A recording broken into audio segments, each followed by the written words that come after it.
What's up, my friends? It has been a while. This channel has pretty much laid dormant for a while, but that's mainly due to the fact there's been no Middle-earth strategy battle game news for quite a long time. Now, obviously, we are into our 40k and some other tabletop games too, but our focus is obviously Middle-earth.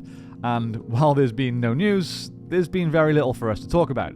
And also, you may have noticed, I'm not sure if you could tell, this room is our old tabletop studio, so it has kind of been repurposed into our office, so we've lost our space, but we have some very good news regarding just that. So stick around till, well, a few minutes after I've talked about the news to get to the personal news about us, and yeah, you'll find out. Anyway, let's talk about this new Middle-earth strategy battle game news.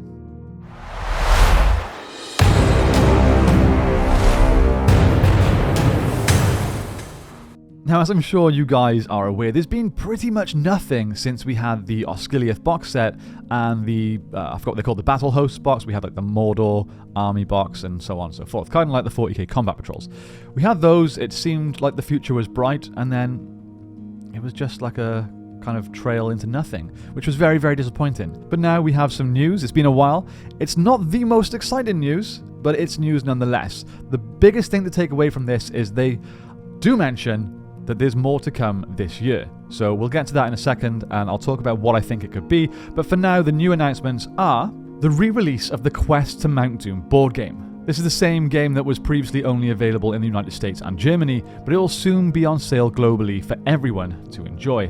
Now, as this game was only available in the US and Germany, I've never played it, but I would assume it was very similar to the Mines of Moria game that they released, where it's kind of a ready-made, simplified version of MESBG, where you have a board with some squares on, probably some very basic terrain and some miniatures and kind of objectives to complete.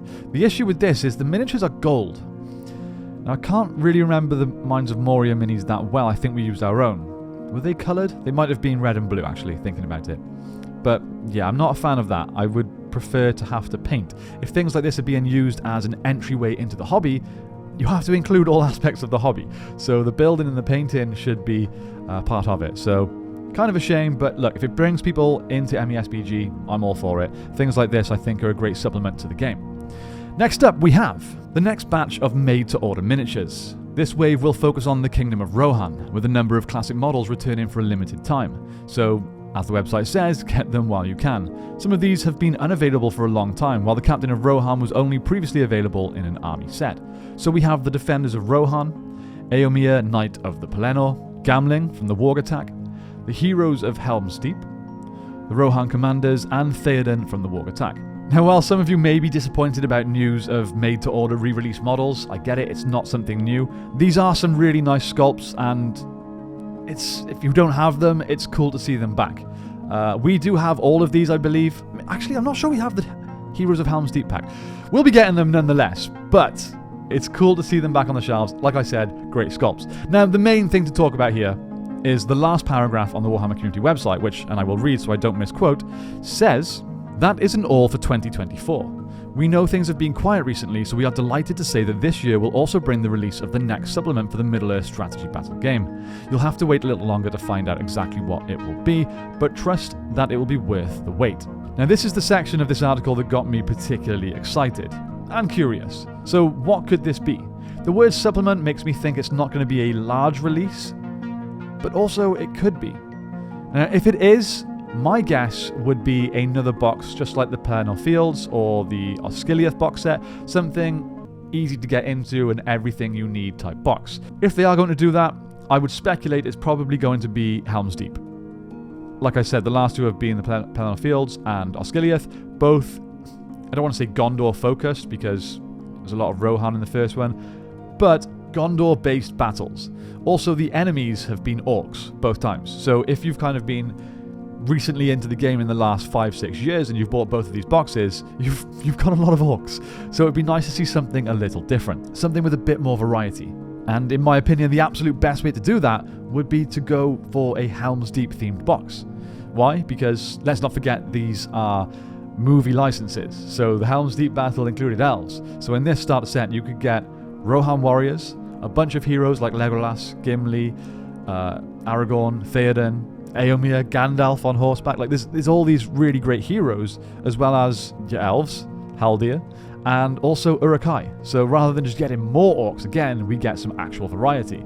And also, Uruks are awesome in the game, so we all want them. If it's not going to be a big release like that, I can't see it being anything other than something simple like 1 or 2 new miniatures and sculpts with some new dice. Something boring like that. But look, as long as they're still releasing stuff, I'm happy.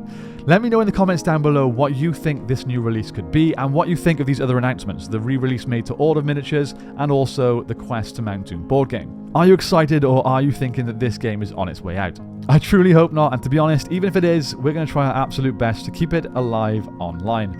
So, on to our personal news. Like I said, this has now become our office, and we haven't been able to play for quite a while. However, and this is hot off the press, brand new news. Now, we do have a trading card store here in Newport, South Wales in the United Kingdom. It's gone quite well over the last year, and we've chosen to expand. So we have just signed a lease and picked up the keys for a brand new store. It's a full gaming cafe. There's going to be 10 tables plus a painting station. We are specialising not only in trading cards, but tabletop gaming. We're now an official Warhammer stockist, which is amazing. Speaking of which, if you want to go over to our website, which is now live, it's dragonvaultgames.co.uk, and you can pick up any Warhammer. At the moment, it's just 40k that we stock for below RRP. Within the next 6 weeks, we will be stocking almost all available store-based Middle-earth products. So that's very, very exciting, and if you come to our store, we're going to have a big Middle-earth display. Can't wait for it to be up and ready, and I hope some of you will come and say hello to us there. So that's our news. Once that store is set up, we'll of course have multiple tables, and you can expect to see more gaming videos. Because why wouldn't we? We have a full gaming store with 10 tables and a painting station. It'd be silly not to film some content for you guys. That's it. Again, dragonvaultgames.co.uk. Check it out. If you use the code THANKYOU5, you can get 5% off your order as well. There we go, guys. Thank you all so much for watching. Have a great day, and I'll see you next time on the Tabletop Alliance.